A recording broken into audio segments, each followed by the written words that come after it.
Hello everyone, welcome back to the channel. I am Matt Capper. This is another video on Raid Shadow Legends. We are back on the free-to-play for our free-to-play update. I've kept the lights on. I don't know why.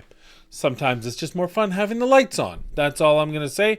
Curse City reset, so that's going to be good.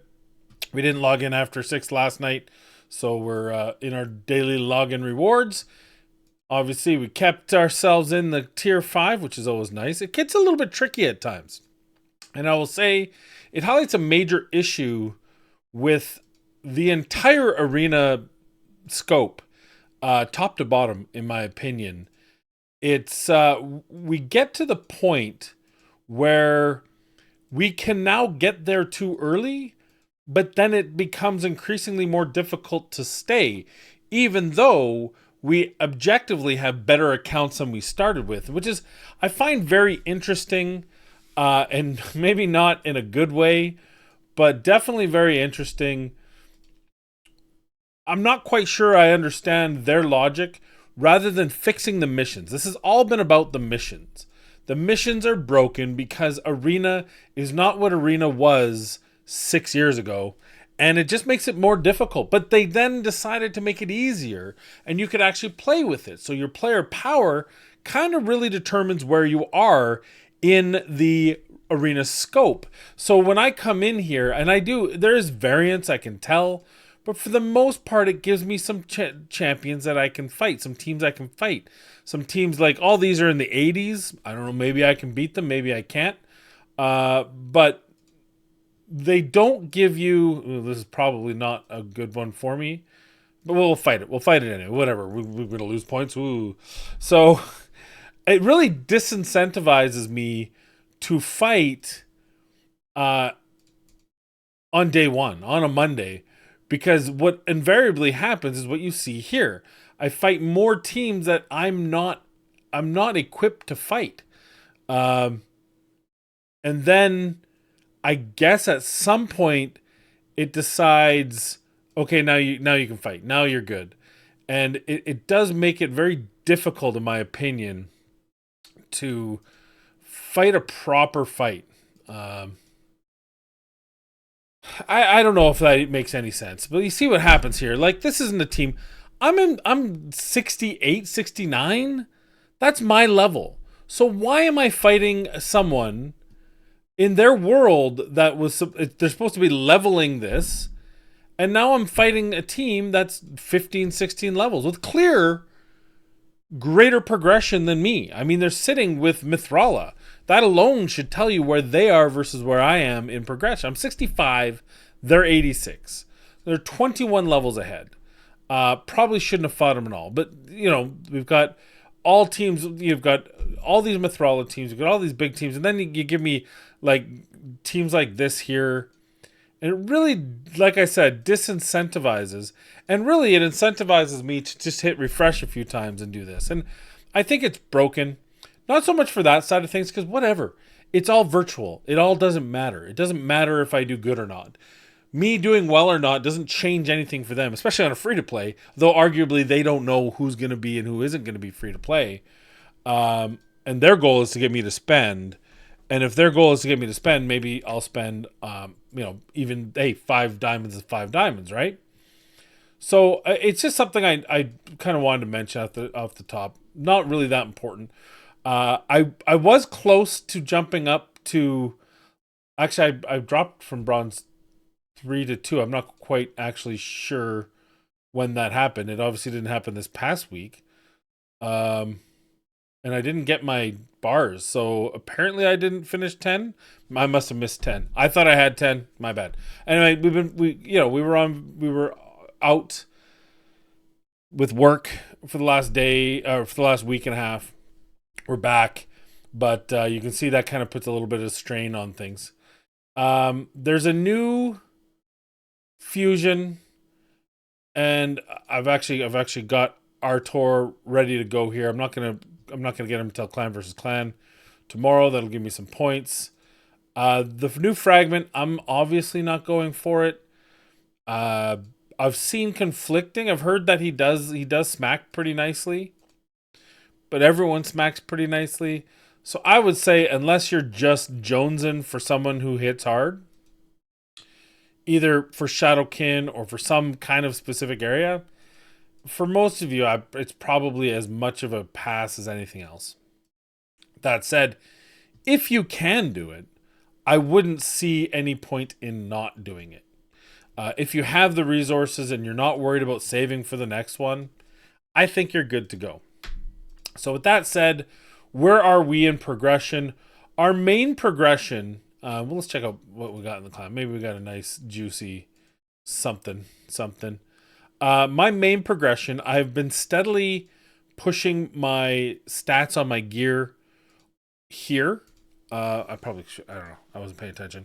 I've been slowly pushing my stats here. I'm not quite at 1 key yet, though fairly close. I think at this point, the team I have might not be a 1 key nightmare team. I might have to look at other options. I do have enough resources for another 6-star, and I do have a 6-star in mind. And let me know what you think when I tell you which one that is. You might think I'm crazy. You might think that's exactly who I should do. New rotation. Here we go. That'll be good. That's always nice resources for us. Doom Tower, definitely major pass. I was able to get past this. Today I'll see if I can get the top guy. That'll be my first rotation that I've gotten to the top. And then we'll have a hard level we can do here. But this was actually fairly easy. A lot easier than I thought it was going to be. I just had enough damage to brute force it because I still don't have cleanse. I still don't have a reliable block debuff. And I don't think you can resist the debuffs on that one anyway. So it's just strictly brute force. But the main change has been here. And I think I think maybe my last video I was probably at 65, somewhere around there. So we've been pushing this fairly consistently and getting fairly consistent results. I've worked really hard now at getting champions at 50 because I didn't particularly have a champion I wanted to progress. So, a lot of these champions now, you see they're at 40 or 50. They're tapped to where they are.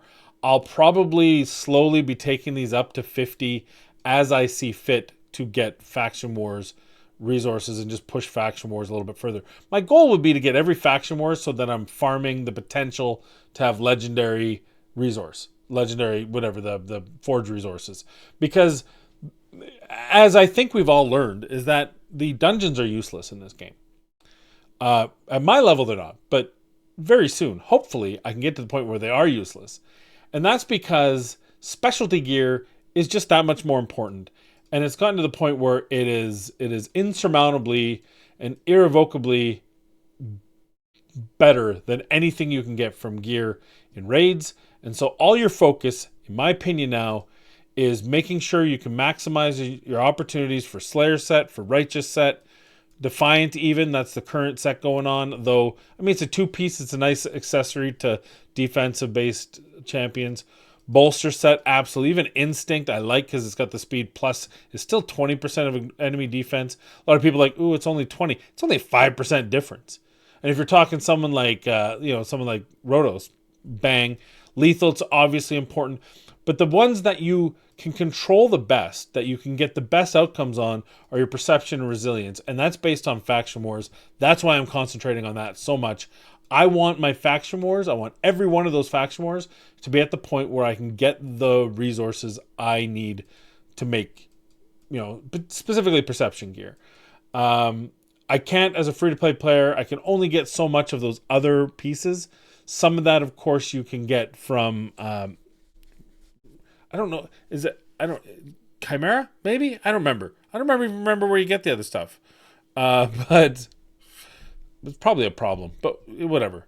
So like even this, speed gear, I'll probably run some. I don't have much for resources. I did burn some over the weekend to get some more Minotaur in. I actually got 2 more champions up to their T6s.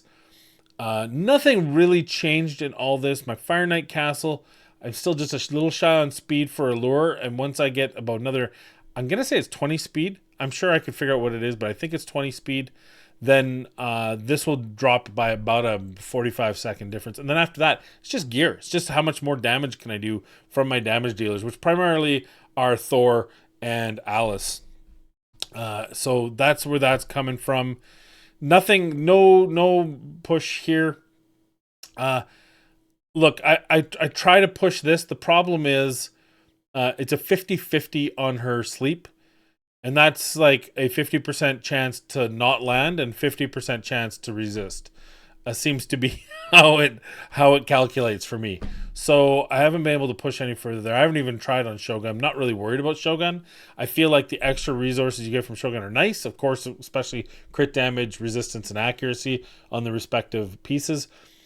But it's more important here because you get that speed.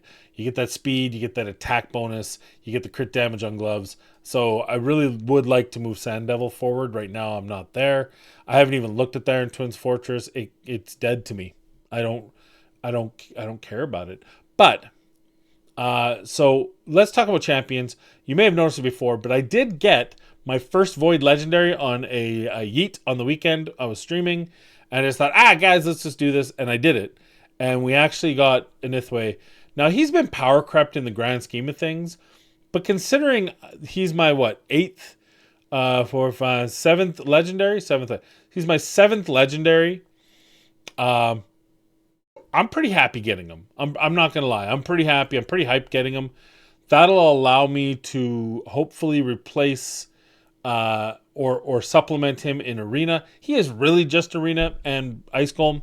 But I think I was looking at Iron Brago, and here's why Iron Brago is less appealing to me now, though overall great champion.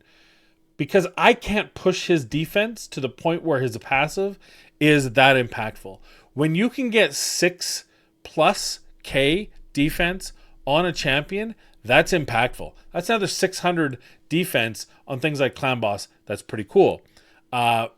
But when I can only get 4K defense, 400 is, I know it sounds like a bit, it's not as appealing. So that's where I'm at right now. Inithwe will definitely help me. There's a lot of revive. There's a lot of annoyance in the arena. Plus it gives me another 3v3 nuker, which, I mean, right now, Kale is my third nuker. Not very good. So I use Alice as my main nuker. I supplement with Thor.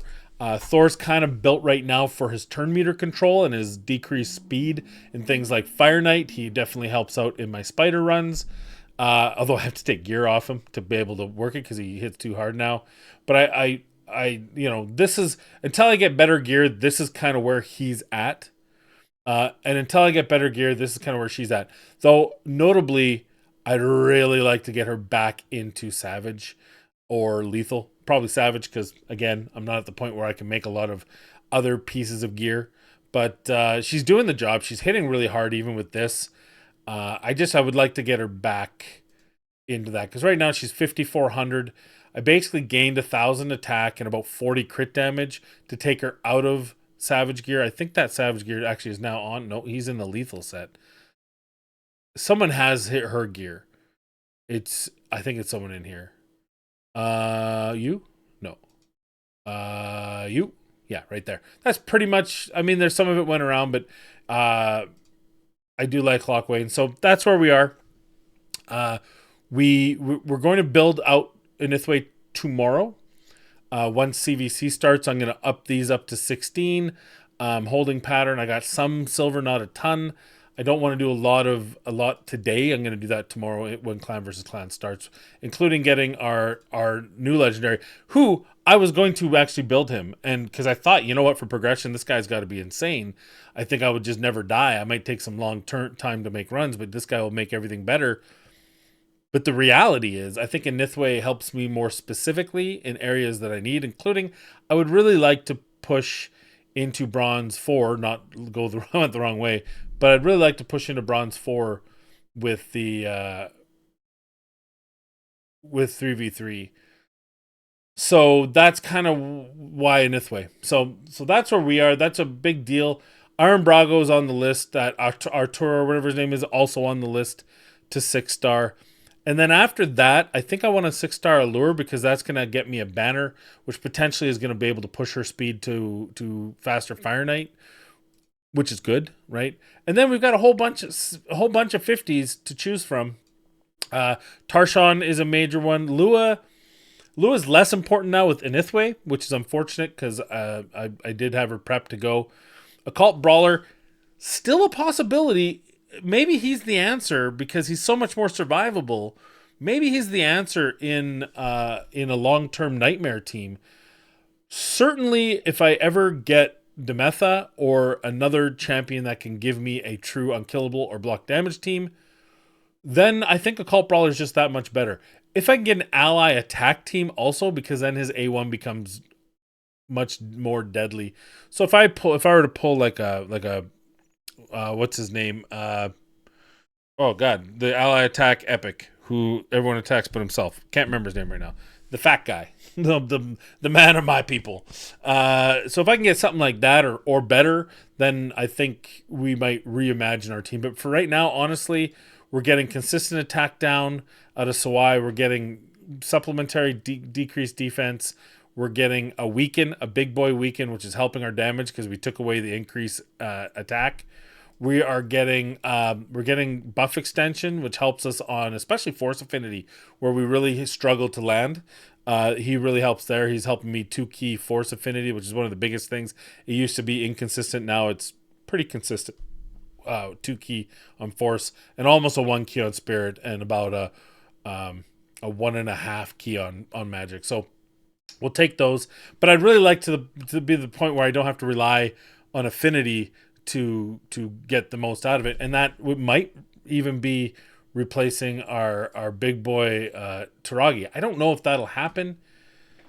Taragi's so good, but again, this passive requires him to be hit more often, right? Once per hit. So 4 hits versus 2 hits. It's just affinity is just a much better, more consistent way to land these poisons, especially when he's my only poisoner. The ally protect is obviously the main reason for him, and unless say I pull another ally protect or block damage, Taragi loses his place. Occult goes in because I still got the poisons. I take Taragi out. I don't need his ally attack anymore or his ally protect. Still probably the best champion on my team because he still helps me get through other dungeons where I otherwise wouldn't be able to. So anyway, I think that's the bulk of it. I did finish up masteries on 2 champions. It was on Truath and Aelstrid. Aelstrid's really my push for Hydra and for Chimera. So that's the main reason why we pushed her forward. We still have some work to do on her gear. We're really just gear focused at this point. Gear and faction wars. I don't think there's any champion that I need to have up to go the next level. It's just slowly getting gear to make these champions that I have better, and even these champions here better. You know, having him in a bolster set is nice. Can I get better bolster set? Can I get better accessories? Can I get those accessories to 6-star? Like all these things that require resources. And then for my nukers, it's just getting better gear. It's just getting better drops. The grind is real. So that's where we are. I think that's about it for the update. Is there anything else I can impart upon you about this? It is nice being in a better. It's nice being in a better clan. Just the fact that I wake up and I don't have to wait for Nightmare to change affinity. I know what it is. Spirit's great. I'll easily 2-key it and move on about my day. Things like that, I cannot express upon you how important those are. Also, being away from home, I did a video, didn't get much play. I get it. I've been away for a couple weeks. That usually happens. That was the first video I put back in, but it's just a thought. Anytime you're not actively being able to actively be engaged in your account, you got to prioritize things, and that was kind of my mindset on prioritizing. So that's all I have for you today. I hope you enjoyed it. I hope you continue to watch the Freely Pay series, and we'll see you in the next one. So be kind, be safe, and don't eat yellow. There's no snow. I don't need to tell you not to eat yellow snow right now because there probably isn't any snow left, hopefully. So enjoy your May long weekend, whether that's Memorial Day in the States, Victoria Day in Canada, or wherever else you may be. Enjoy it. Take care.